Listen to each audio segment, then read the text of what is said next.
overcomers, welcome to another episode of the N.O.W show. The show for overcomers and winners, where we take you on a journey of self-discovery to becoming the best version of yourselves that you were created to be. On today's episode, we're talking education, phobias, and reforms, because we do know that there are phobias, especially on the part of the students. And joining me to have this candid conversation is somebody who I'm so inspired by. I will say that, finding such a young man as an education person. What do they call you people? If we don't want to use teachers. Educator. Educator, yes, that's the word I was looking for. Who is an educator? And a fine one at that. Somebody who I know has a passion for what he's doing. Joining me on today's episode is my brother, my friend, Mr. Educator himself, Mr. Boboye Olaitan. Thank you very much. Boboye, thank you so much for doing this with us. Thank you so much for the invite. Wow, because like I said, this is such a needful conversation. Yes. And you kind of caught my attention because I see the dedication you have for education. I see the attention you pay to the children who are around us, and how you have brought about reforms in those students. A lot of them who were not doing well, and all of a sudden they now come to love school and they're doing so well in their education. And I thought, wow, this is an awesome privilege, to have you on this show to talk about. In the first place, what drives you? Like I said, a young man like you who thought, I want to be a teacher, I want to make a difference in the lives of other people. How did you come about that? Well, thank you very much. If you ask me the question of what drives me, and if I have to deconstruct that, it will take a whole lot of time. But I'd like to simplify the whole process, the whole story. All my life, I wasn't a very good student. I wasn't doing well in school. Really? So I had great teachers around me that inspired me. So I think it's a bit like my give back. But for me to settle in education was from the book of Ephesians chapter 4 verses 11. Okay. Where the scripture says that he has given some to be pastors, teachers, evangelists, for the equipping of the saints, for the edifying of the body of Christ. But in my own application, it dawned on me that this is what I am made for. And this is what you're made for. And that has been my drive. And to the glory of God, where we are today, while we're still looking forward to doing greater things. Wow. In the future. Wow. The concept of school, as it were, especially in the kind of environment that you and I met, a lot of the young ones don't want to go to school. They won't want to. Yes, because they're distracted by other things. And school has become, how will I describe it? Obsolete. I swear. Exactly, gradually. And the fact that you have been able to walk these people back to what school should be is such an amazing feat. And I'm wondering how you went about doing this. Because even looking back to when I was in school, I hated when exams were coming. There's this thing about exams. That's why that's the part where the phobia comes in. That's right. Because even if you go to school, school was not a problem for us in those days. It was just automatic that you went to school and everything. But there were little things associated to being in school as at that time that, made school, because I went to a boarding school. Can you imagine? Pampered at home, then at the age of 10, 11, I'm taken off to a boarding school in faraway Bendel State. Then I'd never left home. So I just felt that my parents hated me. They wanted me out of the way. So, but all those things associated with being in school, then exam coming. Then some subjects, mathematics. I hated maths with a passion.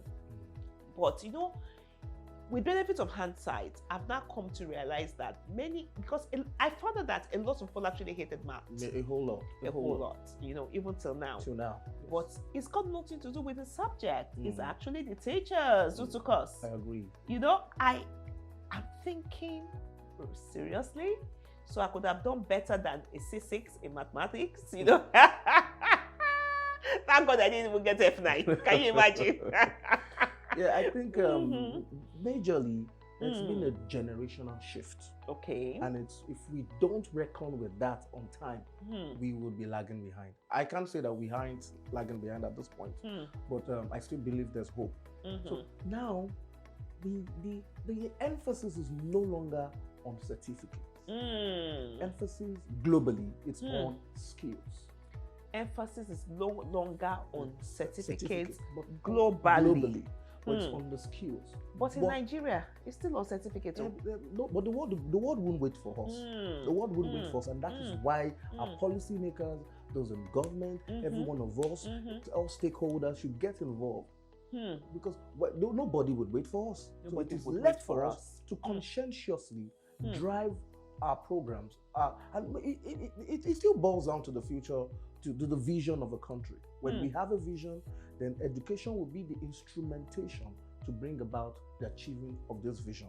So, like you were saying, come again on that grammar. We need to break it down. Now, saying if we have a vision as a nation, then education will no longer be seen as a burden, but it will be an instrument of achieving, of aligning, of repositioning whatsoever we want to deal with. And in no time, these things are doable. They are doable. All we just need is the will of those who are in power to get this thing done. And like you were talking about how those days that people were more concerned about school, it was because then they were quick rewards. So when you graduate, you get jobs. When you do, but now because we stayed so long there, when the world moved away, when the whole world moved away from anthropological wealth to abstract wealth, where we begin to see a lot of innovations, where abstractness started selling, where you could come up with the need for software and all these very innovative economy that we have presently that is making young people do a whole lot of things. I remember listening to one of your shows, and one of the speakers we had here was talking about how he pays attention to develop his content. I think it was an ace comedian. He was talking about the need for critical thinking.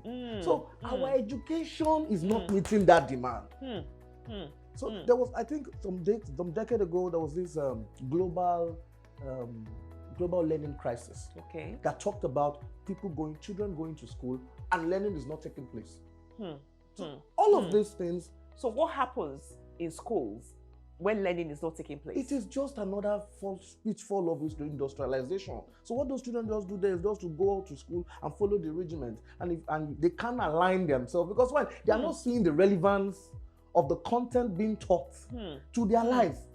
Yes, trainings from teachers, the usage of all these instructional materials, the lesson delivery, presentation, all of these things comes to play. But really, until you make a child see the need and the connection between the content of the lesson and the reality, the life in which the child has chosen to pursue, then you have not gotten this child to learn. The child would not learn.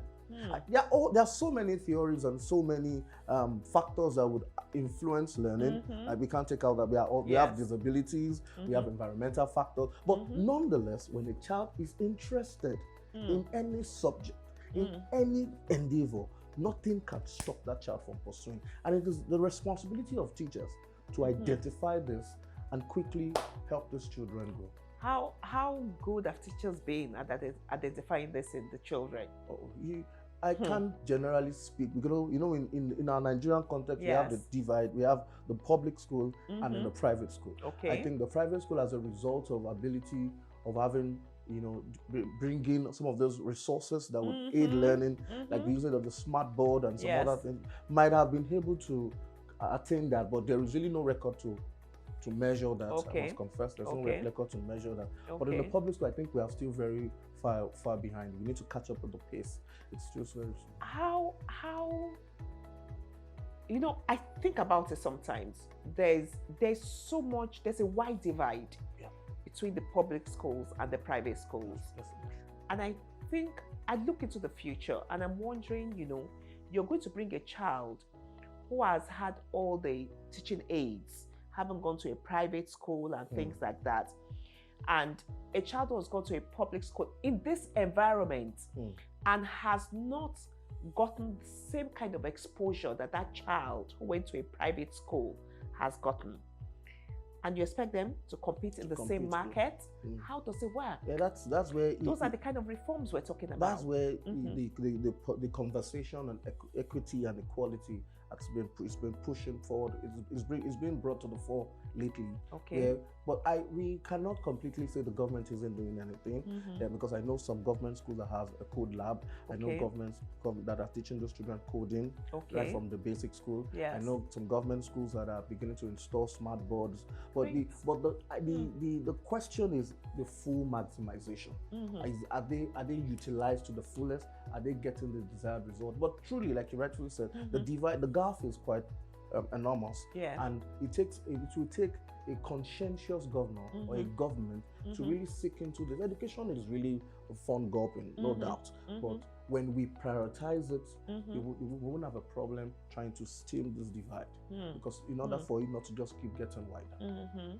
And something very disturbing, on a platform that I belong to, a WhatsApp platform, many of us are, they were discussing about education, and they say that why is it that some teachers, somebody goes for an exam and the person scores 0, and they're wondering, this is a student who has come for classes, who has even made an attempt coming for the exam, who has made an attempt even writing the exam.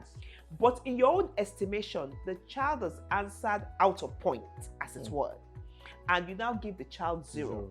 And once the child gets that script back, the child's morale is killed. The child is shattered because, a child who wakes up early in the morning, especially in that environment, especially in Lagos, where for you to get anywhere, you have to leave home very early. Then all the effort, and somebody who was a teacher came up and said, no, now we're actually now grading people on effort. Yes. So it's not about whether they answered the question the way we expected. So now, those are good reforms that need to come in order to encourage the students. Yeah. But you still find out that some people are saying that they are getting 0, and some teachers are so wicked that even in the 0, they will draw head, draw eyes, draw to make the child. That can kill any child's morale. Any teacher that goes in this age and time, any teacher that goes the extra effort to decorate on a 0, because that's real decoration, to decorate the 0 of a child. Not a teacher. I can say that anytime. Any teacher who goes ahead to decorate his 0 on a student's pupil is not a teacher, is a cheater. Hey, it's not a teacher, but a cheater. Because we know that beyond evaluating cognitive, there are other domains. So education itself has 3 domains: the cognitive, the psychomotor, and the affective. That's why you see. Can you break them down for us? Yeah, the cognitive has to do with what the child knows. Okay. And the effective. Because this would help somebody out there who is struggling in school. That's right. And thinking that is all about what's my score. Yes. Knowing that there are different levels. But the challenge is that our assessment is mostly focused on the cognitive and not necessarily on the affective and not on the psychomotor. So those are the reforms we're talking about. So the assessments, there needs to be, something needs to be done. Parents also have a part to play in this role. They compare a child's score is not the true reflection of a child's ability. A child's score is not a true reflection of the child's ability. Because it was taken at a particular time. Factors could have militated against that child's performance as at that time. And that's why we are beginning to think of an assessment that is not periodical. Okay. Now, maybe I might have been destabilized that morning, or I'm not well settled. It would affect my performance. But that's why, you see, we need to start driving away from quantitative assessment to qualitative assessment. So what we look, it becomes more encompassing. It's not just an assigning a figure, assigning 0, assigning 1, assigning 2, assigning 3. Because really, a child can get 10 over 10, and still that child do not have full mastery. Please, look at my point.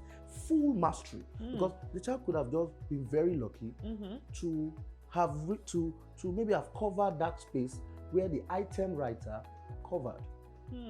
But so, but the intentionality or cramming, like we used to do in school in those days. Or could just be cramming, or using this mnemonics to study, to itemize what the teacher. And you know, if you are, for those of us that prepare students for exams, every exam has a content. Every exam has an objective. So when a teacher has mastered the objective, what exactly are they looking for? What are they evaluating? When the teacher understands this, then you can prepare that child in line with the objective of the examining body. It would be wrong for you to JAM and WAEC are 2 examining body. Yes, one is O level, the other is advanced level. They may have some similarities, but they do not have the same content that they expect the child to know. But yes, that's why we find a lot of all these private schools infiltrating their curriculum with some of the items that JAM could think about, you know, trying to do the managing to ensure that the child is robust. So such a child might be able to pass JAM right from the secondary school, because the school itself has conscientiously introduced the contents of an examining body to ensure that the child is fit to answer those questions. So we now need to move away from there's so much emphasis on exams. It's so much a child's performance in the university is the GP, and it's not a story that some people that didn't do well in school are doing well in life. Yes. So that is not true. So your success in life is not determined by your success in school. Oh, there are we have so many. We have so many examples. School dropouts. We have so many examples because the reality, the essence of education is to bring out the latent skills in a child that would make the child useful. That is the hallmark of education. So why do we make it about exams and results of the exams? Evaluation is also very important. Even parents have gotten sucked in. Parents themselves are they are playing roles in putting pressure on those children. And you know, wanting to make their child, and you know, there's this new norm of my child moved from primary 4, my child moved from primary 6, my child is 10 years old, she's a graduate, my child is 16 years old, she has a master's. You know, all this. No, I have a problem with that. You know, I believe a child should not be rushed. Yes. You know, where you put a 14-year-old in university, how does the child cope? You know, I remember my first child, you know, when she was in primary school, at the age of 9 or thereabouts, she had done entrance examination and she had passed. And I said, no, I insisted because I said, this girl cannot be thrown together with 11-year-old. Yes, because you understood that chronological age is not the same thing as a mental age. That's right. And that's right. And that's where some of those parents miss it. And you know, when a child goes to school at certain age, and the child is not fit.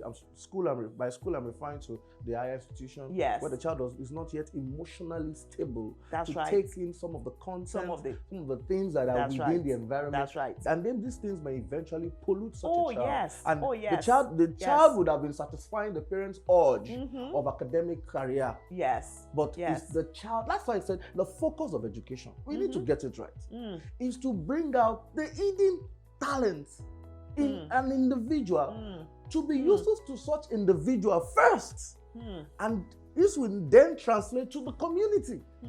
And with this, you can say education has taken place because so all of this are some of the things that have really affected our conceptions and in the way we go about it, and this has a huge influence on students' performance because most children are under duress. They're under duress, they want to please them. Extreme pressure. Extreme pressure. Which is where the phobia comes in, because a lot of them now get fearful. Yes. Because when they are some of them break down. Yes, because when they say, if my mom and daddy are putting so much premium on this exam, who am I? So that pressure alone can keep the child stable. And when the child is not when a child is fearful about anything, Yes. there's most likelihood that the child would underperform. Wow. When a child is fearful about anything, Yes, the child. there's the likelihood that the child would underperform. Nothing is as good as interest. To keep children, nothing sustains the momentum of an interest. When the child is interested in anything, we know the way when they are interested in some of the activities and things. When they are interested, they can go as far as they want just to keep the momentum. And one thing that I consider dangerous, that most parents do, is that they compare children. Yes. Even amongst their own children. Their siblings. Amongst the siblings, they compare. Then I know that growing up in that time, they're like, who came first? Did the person have two heads? Why should you not be the one that came first? Or, and so who crack jokes that every parent was always first, and everything like that, Compared to now, I saw a lot of, actually, like even parents that send their children abroad to school, it's all about how many A stars the child has or how many A's. Just to it's a competition, yes. Amongst their family. Exactly. So where a child is not doing well, they kind of try to hide it, or meanwhile this child needs help. Intervention, yes. Yes, so when a child is not doing well, parents need to understand that they should go for intervention rather than try to hide it because they don't want to be talk of the town that it's our own child that is not doing well, and then it's all about how many of us. Our culture do not celebrate or acknowledge a child's rights, and so what happens most of the time is that parent mistakes, they want to correct it in their children. You hear people say, parents want to correct their own mistakes with their children. And this is a very serious situation where the child is under a duress that she has no control over. Her mom wants her to do this, her dad wants her to do this, they want her to go to Harvard, they want her to go, but nobody really is paying attention to. And a good parent is a parent who has first identified their child's interest. A good parent is a parent that has identified this is first the child's interest. This is what my child. I've met parents who tell you my child is good at doing this, and they are creative. So it is now their responsibility to create an enabling environment to allow such a child thrive. A fish would never struggle in water. A fish would never struggle in water. Our children won't struggle in when they find themselves rightfully in the place where they belong. It is our responsibility as parents to ensure that we know who our child. And sometimes knowing who those children are is not far-fetched. To look at yourself very well. When you look at yourself, you see some of yourself in them. But what we quickly want to do is we don't want them to. Our job is, I won't really blame parents. Somebody who has spent so much, who is planning to spend so much more. So would necessarily want to put that pressure. But I think parents also now need to have their own emotion, take away their emotions from the reality, so that they can help those children achieve. Not any exams that a child fails. There are two factors from my view, and as fast as I quickly make them up, is either the child has not mastered the content, or the child is really not interested. Either the child has not mastered the content. So as good any teacher would because there is no complex subject without it. For anything to be complex, it first must be simple. So if you understand the simplicity of the complexness, then what is so-called complex it can be broken down into simple steps. It is those simple logical steps that are now fused together to become complex. So any child is having issues understanding simple steps, simple things. It would invariably affect the child's overall performance academically.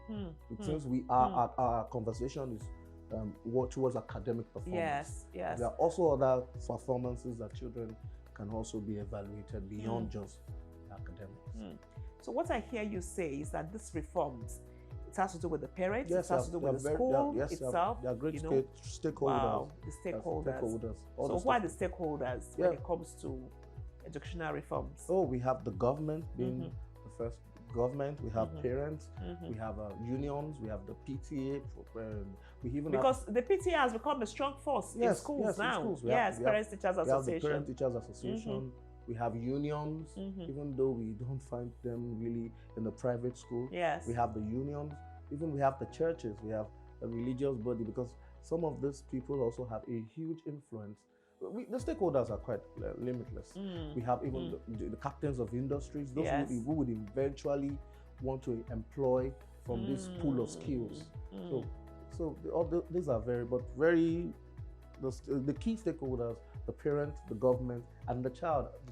The child is also, because the child is so much about the child. So the child is also a very important stakeholder. Where do you see education in the next 10 years in Nigeria? That's a very tough one. If we continue to play politics with education, we ain't going nowhere. But if we agree that yes, we need a whole lot, we need to first, we need to understand ourselves, then profile education that is fit for us to meet the need within our community that would give us global competitiveness. We are not yet ready. So behind our minds, we should have global competitiveness. Yes, no, definitely. Because truly and honestly, these children are becoming global citizens. They have. And we need to think about that. That's why it is our responsibility. We need to know. I would like to bring in the words of Alvin Toffler. He said, an illiterate in the 21st century is not someone who cannot read or write, because there are a lot of applications that can do that. There are speech to text. So it is not someone who cannot read or write, but someone who cannot learn, unlearn, and relearn. So we need to unlearn and start relearning in order for us to really get our nation to a desired place. Unlearn. Learn, unlearn, and relearn. Learn, unlearn, and relearn. Can you quickly marry those three for us? Learn. For somebody to understand. Some of us have learned a whole lot of things, ideology, culture, that we need to unlearn. You know, what you do repeatedly, it's just becomes part of you. We need to unlearn them for us to unlearn. Now, when we unlearn, that's a conscious effort of taking intentionally. Okay, I don't know this thing.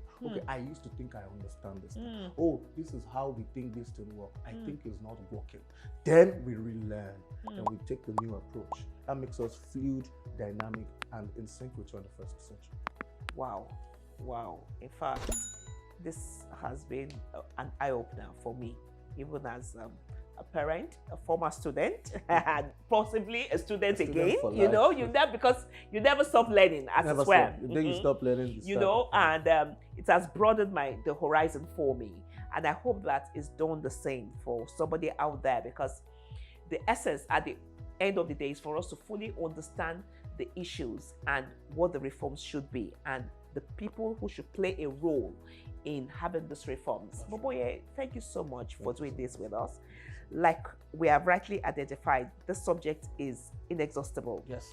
I mean, so we hope that when we call you again to come and talk, you will please oblige us so that we can look at another part of education. It's really depending on what our viewers request and everything like that. So we have what we do on the Now Show, which we call the last word. So that's take out that you want to leave with our viewers, so that if you don't remember everything, they'll remember. Yes, thank you very much. I learned this early in life, and I just want to drop it here. P raised to the power of 5. P raised to the power of 5. That's the index of 5. So proper preparation prevents poor performance. Wow. Proper preparation prevents poor performance. Students, you are good, you are great. Just look at your preparation, and your performance would be top-notch. Wow. Thank you so much, Boboye. I won't forget that. You're good. Remember, P raised to the power of 5. Until we come your way again on the Now Show, I'm signing up with my guest, Boboye Olaitan. Boboye, thank you for doing this with us. Thank you so much.